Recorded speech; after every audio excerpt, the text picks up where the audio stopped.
전에 이 영상을 보면서 혼자 많이 울죠. 그래서 울지 않을 수 없죠. 이 영상 보고 뭐 안 울 사람이 어디 있겠습니까? 그래서 아버지 날 보면 좋겠다 하고 잊어먹었어요. 근데 이제 달력을 해보니까 이제 핸드폰에 달력 있잖아요. 그 메모가 되어 있더라고요. 이 아버지 날에 올해는 이 영상을 보라 있더라고요. 그래서 저 영상을 다시 찾아서 또 보는데 또 이제 가슴이 이제 뭉클하죠. 그래서 오늘 같이 보게 되었습니다. 이 영상을 보면서 아버지 날인데 그 아들이 자꾸 생각나는 거예요. 참, 세상에 이런 아들도 다 있을까? 참, 저 아버지 부럽다. 그죠? 그때 저는 누구를 생각하면서 우리 애들 생각하면서 아버지 입장인 거죠. 나도 저런 아들이 있으면 좋겠다. 그러다가 가만 생각하니까 저는 누구입니까? 아버지이기 전에 우리 아버지의 아들이잖아. 그러니까 갑자기 나는 저런 아들이 되지 못했으니 아버지가 부럽다고 할 수도 없겠구나. 이런 생각이 드는 거예요. 여러분도 아시는 대로 저는 미국에 올 때 아버지가 그런 말씀 하시더라고요. 이제 미국 가면 이제 이별이다. 아들 하나 잃어버린다. 옛날엔 그랬잖아요. 뭐니까. 그래서 제가 또 오히려 큰 소리 하면서 그랬죠. 뭐가 그런 일이 있냐고. 요즘 비행기도 뭐 하루에 수십 대 다니고 괜찮다고. 내일 갔다 올 수도 있고. 근데 실제로 미국 온 뒤로 아버지를 다시 만나지 못했습니다. 그렇게 돌아가셨죠. 교회 일을 하다 보니까 뭐 갈만하면 뭐 교회를 옮기거나 또 교회에 뭐 이런저런 일이 있거나 그래서 그때는 그 돌아가시기 전에 전화가 왔어요. 무조건 오신다는 거예요. 아들 얼굴 본다고. 그래서 안 된다. 조금만 참아라. 나 2달 있다 꼭 간다. 근데 2달을 못 넘기시고 한여름에 그 집에 있는 마당에 풀 뽑고 하시다가 대낮에 2시에 오후 2시에 얼마나 요즘 한국 날씨가 그렇습니까? 그래서 밭에서 쓰러져서 누워 계신 것을 옆집에서 보고 그래서 그렇게 돌아가셨지. 그러면서 이 아버지를 보면서 내가 아들인 건 생각지 못하고 저 참 아들 대단하다. 저 아버지 부럽다. 이런 생각을 하면서 얼마나 제가 못난 놈인지를 그때서 또 생각하게 됐죠. 참 세상에 이 아들은요. 자기 아버지가 인생의 롤 모델이래. 가장 닮고 싶은 사람. 또 가장 훌륭한 자기에게 멘토였대. 배구 선수잖아요. 그러면 유명한 배구 선수들 뭐 있잖아요. 얼른 유명한 배구 선수 이름은 생각 안 납니다만 유명한 분들이 있잖아요. 또 감독이나 이런 분들이 야 내가 본받아야 될 그런 모델입니다 해야 되는데 아닌 거예요. 이 아들은. 자기 아버지가 남들은 뭐라고 할지 모르지만 자기에게는 내 아버지가 가장 인생의 롤 모델이고 멘토였다. 조금 있으면 결혼한대요. 그런데 무슨 얘기를 하는가 하니 나도 결혼해서 우리 아버지 같은 아버지가 될 수 있을까? 자기도 이제 아빠가 될 거 아닙니까? 근데 벌써 결혼하면서 우리 아빠 같은 아버지가 될 수 있을까가 걱정이라는 거예요. 그래서 도대체 이 아들에게 저 아버지는 무슨 존재였을까? 어떤 사랑으로 저 아들을 키워서 세상에 정말 우리 모두에게 울림을 주는 저런 아들이 되었을까? 그런 생각을 하게 되는 거예요. 우리 모두 저 아들에게 저 아버지뿐만 아니라 사실은요. 우리가 잘 몰라서 그렇지. 우리 모두의 아버지는 같아요. 우리가 알지도 못하고 느끼지도 못하고 보지도 못했을지라도 아버지의 사랑은요.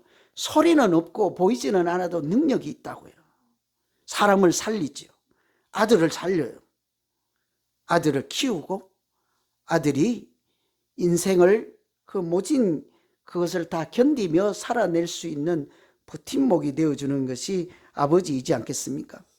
오늘 19절 말씀에도 보면 지금부터는 아버지의 아들이라 일컬음을 감당치 못하겠습니다. 나를 품꾼의 하나로 보십시오. 아들이 다 알잖아요. 이 탕자의 비유. 아버지 돌아가시지도 않았는데 죽은 셈 치고 돌아간 셈 치고 나중에 주실 그 유산 지금 주시오. 그거 가지고 가서 사업해 보겠습니다 하고 해외 가서 하다가 다 떨어먹고 거짓골이 돼서 면목도 없고 자기 인생만 망친 것이 아니라 아버지의 인생뿐만 아니라 가정도 다 파탄나게 한 아들, 그래서 우리 탕자라고 부르잖아요. 집도 나가서 아버지 필요 없다 하고 뛰쳐나간 그 아들. 그런데 지금 와서는 도저히 내가 생각해도 아들로는 안 되고 종이라도 괜찮겠으니 나 받아줄 수 있겠습니까? 이런 심정이 된 아들이잖아요.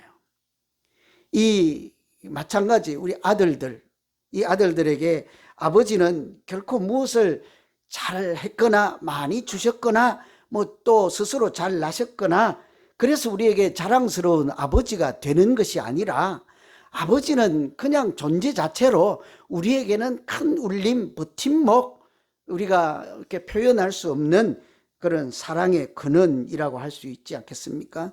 그 세상에 가장 귀하고 소중한 분, 이 아들이 고백한 것처럼 우리 인생에 사실은 가장 첫 번째 선생님이요. 우리 인생에 나중에 어른이 돼서 보면 알게 되는데 우리 아버지만한 남자가 없었다고요. 우리 아버지만한 스승도 나에게 없었다고요. 우리 아버지만큼 고마운 분도 없었다고요. 다 그렇잖아요. 우리 말은 안 해도 뭐 누구 아버지를 얘기하는 것이 아닙니다. 우리 각자 모두에게 아버지는 그런 존재였죠. 이 본문에 나온 아들, 무슨 짓을 해도 그 아버지가 다 받아주시고 재산도 다 팔아서 주잖아요. 해보고 싶은 대로 해봐라. 나를 어떻게 생각하든지 상관없다 이러잖아요. 아들이 아무리 잘못을 해도, 딸이 아무리 잘못을 해도 눈 감아주시고 있는 거 다 내주시고 모르는 채 해주시고 사랑하지 않는 듯 투명하게 말을 하고 때로는 고함을 치고 그럴지라도 사실은요, 그 아버지의 근원에는요 소리 없는 사랑이 있다고요. 능력 있는 사랑이 있다고요. 제가 여기는 없는데 우리 늘 저거 기억나는 이야기 있어요. 우리 제가 오남매인데 가운데가 제 바로 위에가 누나예요. 제가 중간인데 이 아버지가 딸을 하나밖에 없으니까 뭐 얼마나 이뻐해야 되겠어요? 그런데 이 아버지는 뭘 그런지 해만 지면 통행금지 시켜가지고 7시 금지면 7시 1분에 들어오면 바가지를 던져가지고 깨지게 만들고 집을 시끄럽게 하고 왜 그러는지 몰라. 되게 좀 못나 보이고 미웠거든요. 근데 그 아버지가 우리 누나가 서울에 취직을 해서 떠나갈 때 우연히, 제가 한번 말씀드렸어요 옛날에. 어떻게 된 형편인지 모르지만 누나, 나, 아빠 이렇게 아버지랑 점심상이지 싶어 대낮에 밥을 먹는데 뭐 조용해. 그런데 보니까 뭐가 뚝뚝 흘러내리더라고. 밥을 떼면서 아버지 울고 있더라고. 그 딸 가면 속 시원할 거 아니야. 바가지 맨날 던지는지 바가지 깰 일도 없고. 그죠? 이 아버지의 사랑은 딸 잘 되기를 바라는 거예요. 흠집 나기를 원하지 않고 어디 가서 이렇게 못난 놈이란 소리 듣고 싶지 않는 거죠. 똑같아요. 아들이든 딸이든 아버지 사랑요. 말 안 해요. 아버지는. 사랑한다 이런 얘기 안 합니다. 절대 안 해요. 뭐 보고 싶다 이런 얘기도 안 해요. 널 위해서 뭘 해줄까 이런 얘기도 안 해요. 아무 얘기 안 해요. 나한테 관심 없는 것 같아요. 그냥 나랑 관계없는 아저씨 같아요. 그렇지만 그렇지 않습니다. 엄마의 사랑에 조금도 비할 바가 없는 놀라운 소리 없는 그러나 능력 있는 사랑이 있죠.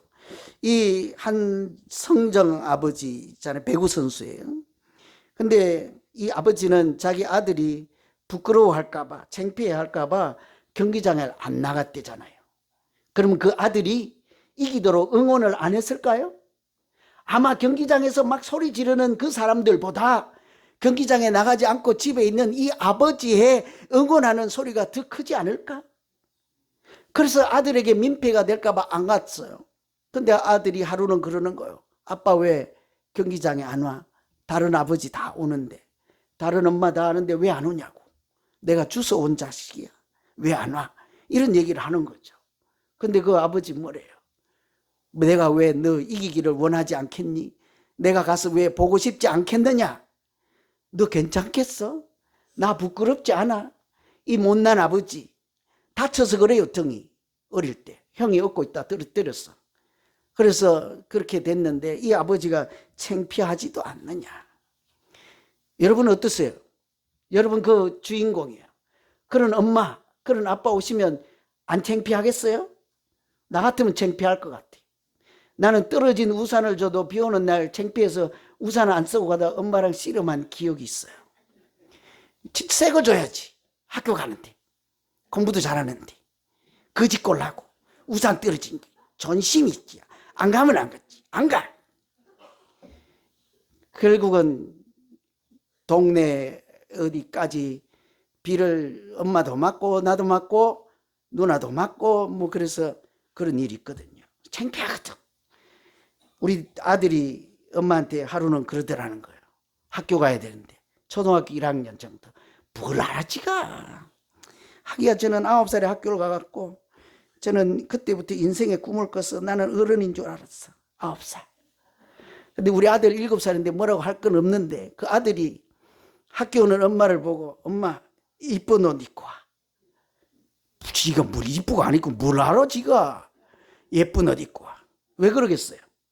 못난 옷 입고 있고 안 이뻐 보이면 창피한 거예요. 늦게 아들 낳아가지고 지금 우리 지 누나랑 7살 차이 아들이요. 그러니까 이제 엄마가 다른 사람들을 보면 늙어 보이는 거예요. 창피한 거예요. 예쁘게 하고 젊게 보이고 싶거든. 창피하거든. 너 내가 응원하러 가면 괜찮겠니? 그러면 오지 마 이래야 되는데 이 아들이 뭐래요? 누가 뭐라면 내가 가만 안 둘 거야? 사람들이 뭐라고 한들 그게 대수냐? 나는 아빠가 오셔서 응원하는 것이 좋겠다. 아빠가 와서 응원해주면 더 잘할 수 있을 것 같아. 내일부터 당장 오세요. 그때가 14살 중학생이었습니다. 제가 그 중학생 그 한마디의 말을 듣고 이 아버지 뭐래요 아까? 눈물이 쏟아졌대잖아요. 울지 않을 수가 없는 거지요. 그 말 한마디는 아버지의 영혼을 살리는 효도 중에 효도예요. 돈을 줘야 효도입니까? 나 아빠 창피하지 않아. 지금 우리 28, 7 우리 딸 뭐 한 30 정도 됐습니다만 걔들이 어디 가서 우리 아빠 안 부끄러워 그런 얘기 할까?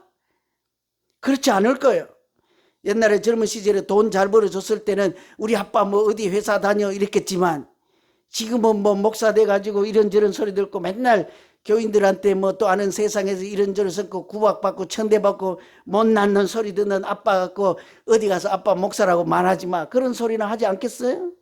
그런 아들이 딸이 세상에 나가서 나 아빠 부끄럽지 않아 목사님이라고 내가 어디 가서든지 이야기할 수 있을 거야. 그런지 모르겠네. 나 이따 전화 한번 해보려고.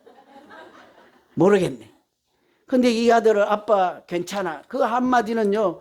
아버지를 살리는 말이었어요. 그때부터 14살 때니까. 우리는 30살 돼도 그런 얘기 할 수 없잖아요. 지금도 그런 얘기 할 수 없을 수 있어요. 제가 가장 부러운 것이 아버지와 아들이 엄마와 딸이 노년했고 꼬그랑 할머니 돼 있고 다 쭈그러들었는데도 손을 잡고 시장 가서 마트 가서 당당하게 시장 보고 다니는 그런 가정들 보면 항상 죄인의 심정을 느껴요. 나 못 그랬거든. 아버지, 어머니 부끄러웠거든. 부끄럽진 않았지만 그렇게 당당하게 못했거든. 많은 사람들이 그렇잖아요. 그런데 이 아들은 몇 살 때래요? 14살 중학생 때. 아버지 안 부끄러워. 그 말 한마디는 아버지에게 하는 가장 큰 효도이지 않았습니까? 도대체 왜 이 아들이 이렇게 잘났지요? 저 아들이 난 좀 궁금해. 왜 저런 아들이 있을까? 오늘 일부에 드린 어떤 오신 분은 나는 이런 효자를 지금까지 인생에서 본 적이 없대. 예? 왜 이런 아들이 있죠? 그런데 알고 보니 저도 그런 생각이 들었습니다만 아들이 훌륭하다, 아들이 괜찮다 했더니 나중에 알고 보니까 아버지가 훌륭했던 거예요. 엄마도 장애가 있어서 피덩이를 놓고 어린 시절에 혼자 애를 키우다가 14살까지 혼자 키웠을 거 아니에요? 어릴 때부터. 그러니까 모진 그런 고초를 다 당하면서 어릴 때 식당에 가서 밥을 먹는데 10인분을 먹었대. 고기를. 가난해서 키울 수도 없는데 10인분을 먹어 제끼니까 얘야 집에 가자. 어떻게 해요? 빚을 내서 외상도 안 된다 하고.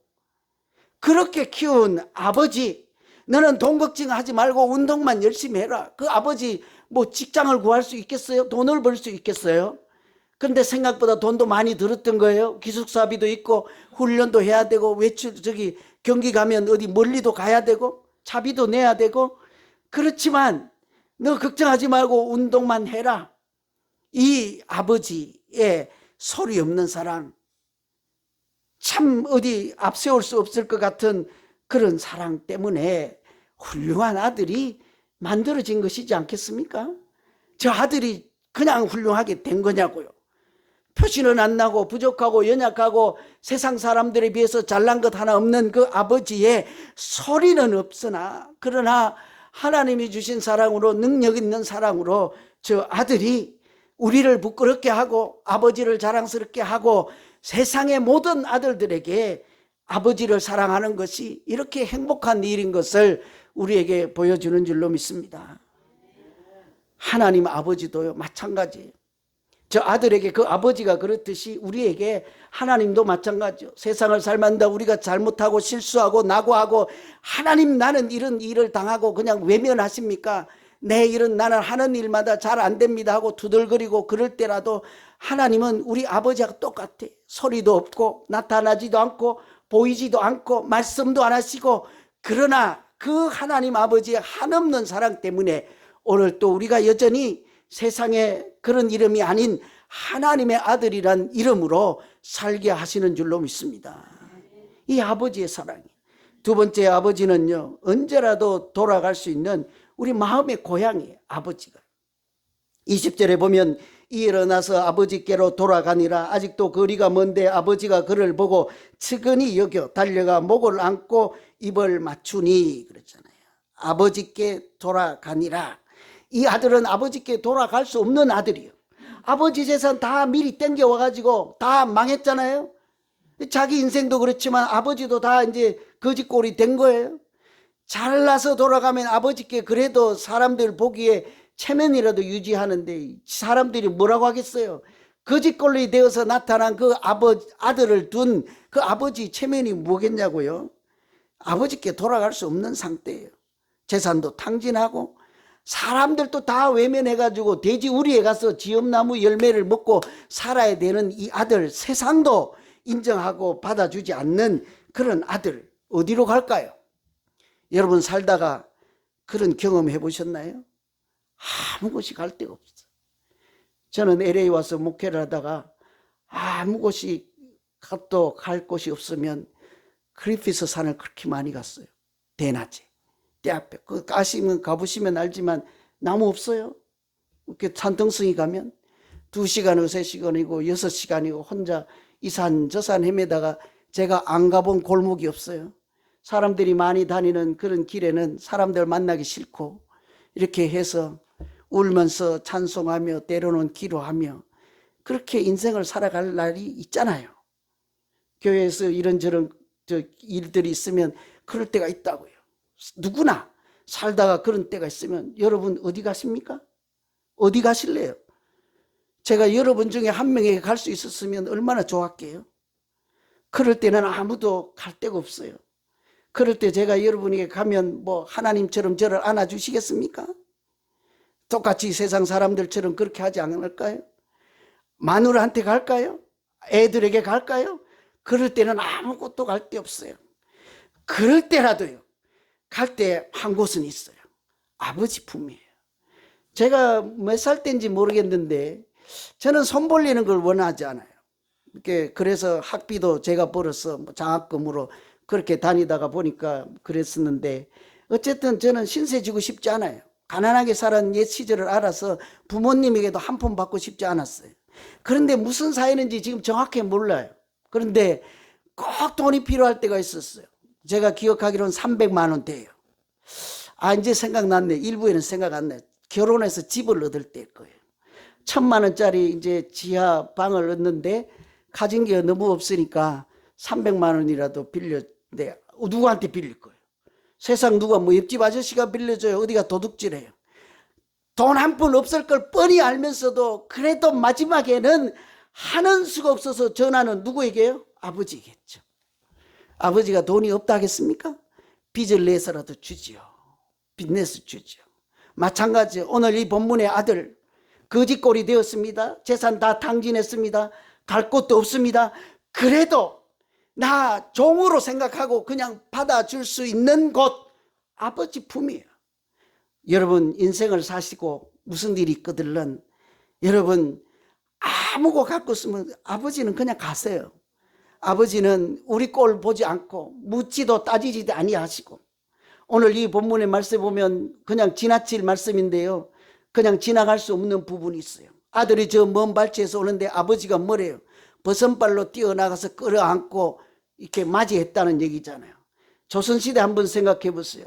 양반이라고 생각하시고 갓을 쓰고 긴 담뱃대를 물고 있다고 생각해 봐요. 거짓골로 하고 나타난 저 먼 발치에서 보이는 아들 보면 그 양반 어르신이 뭐라고 하겠습니까? 에헴, 저 거짓골 한 놈 내쳐라 이러지 않겠습니까? 이런 문화적 관습이 있었던 때예요, 중동에. 그런데 그 아버지 뭐래요? 특히 이 지방은요, 반바지 입는 거 믿지 않습니다. 다리를 꼬고 내서 자기 하체가 드러나는 것은 다른 사람의 모욕을 주는 행위라고 이렇게 나 있는 문화적 관습이 있어요. 그런데도 신발도 신자고 맨발로 뛰쳐나가서 자기 체면 명예 생각지 않고 그 아들을 맞아주는 것 아버지밖에 안 계신다고요. 다 망해서 어디 아무것도 갈 수 없으면요, 아버지께 가세요. 틀림없이 오늘 본문에 나오는 이 아버지처럼 그렇게 맞이하지 않겠습니까? 이 아들이, 배구 선수 이 아들이 아버지께서 오시면 나 더 잘할 수 있다 그러잖아요. 항상 이 자기의 롤 모델이고 가장 본받고 싶은 사람이고, 나도 저런 아버지처럼 될 수 있을까? 이렇게 된 것은 그 아버지의 그런 사랑 때문이거든요. 마지막까지 받아주거든요. 어떤 모양, 질 때도 어때요? 너 이놈 열심히 못해서 졌구나 그러지 않고 아까 뭐라고 하던가요? 질 때도 있지. 몸 안 다쳤으면 된다. 이게 아버지의 사랑이거든요. 여러분, 하나님도 마찬가지예요. 우리가 인생을 살다가 갈 데가 없잖아요. 어디 가실래요? 세상 사람들에게요? 아니면 돈에게요? 아니면 쾌락에 빠지실래요? 어디 가실래요? 하나님을 찾으세요. 하나님은요, 묻지도 따지지도 않습니다. 우리 잘 되고 세상 사람의 우상에 빠지지 않고 우리가 원래 지은 바대로 하나님의 형상을 가진, 우리 그냥 아무 이름이 아닌 하나님의 아들이라는 거룩한 사람이라는 이름으로 살기를 그렇게도 바라시고, 우리 자기는 독생자 예수를 십자가에 내주고 물과 피를 다 흘리면서도 나는 이렇게 채찍에 맞고 징계를 받을지라도 너희는 나음을 받고 너희는 평화를 누리고 너희는 우상의 사탄의 종노를 하는 어둠의 자식이 아닌 빛의 자녀로 살아야 하느니라. 이것이 하나님 십자가이지 않겠습니까? 우리 모두가 오늘 아버지 날을 생각하며 겉모양은 가진 것 없고 이제는 나이가 들어서 육체적 노동도 먹고 쭈글쭈글 할지라도, 또 말씀은 안 할지라도요, 소리는 없으나 능력이 있고 누구보다도 나에게 최후의 보루가 되어주시는 그 아버지의 사랑을 감사하고 기억하며, 그렇게 그런 아버지를 보내주신 하나님도 찬양하며 그렇게 살아갈 때 하나님은 우리에게 살아있는 날 장수의 복도 주시고 건강의 복도 주시고 그 가정의 평화의 복을 충만하게 채워주실 줄로 믿습니다. 제가 마지막 영상 보면서요, 그 아들이 아버지를 업어주셨잖아요. 그래서 중학교 때 한 번 얻고 그때 이제 14년 만에 없는 것 같아요. 그럼 갑자기 그런 생각이 들더라고. 여성 여러분, 오늘 예배 시간 나갈 때 남자들 한번 업어주실래요? 응? 마음으로, 우리 마음으로. 부족하고 연약하고 나에게 별로 도움도 안 되는 것 같지만 그 존재 자체가 귀하신 남자들입니다. 아버지들이십니다. 어디 가서 하소연할 때도 없고 자기 스스로 그 인생의 무게를 감당할 수도 없는 존재들입니다. 그러나 우리에게도 아버지가 계십니다. 하나님 아버지께서 그 아들 아껴주신 그 아버지처럼 우리를 아껴주시고 저 십자가의 사랑으로 지켜주셔서 오늘 우리가 이렇게 아버지 하나님 아래 한 가정으로, 믿음의 가족으로 살게 된 줄로 믿습니다. 우리가 서로 사랑하며 행복한 믿음 생활하는 우리 모두 되기를 간절히 기원합니다. 기도하겠습니다. 하나님 아버지, 나중에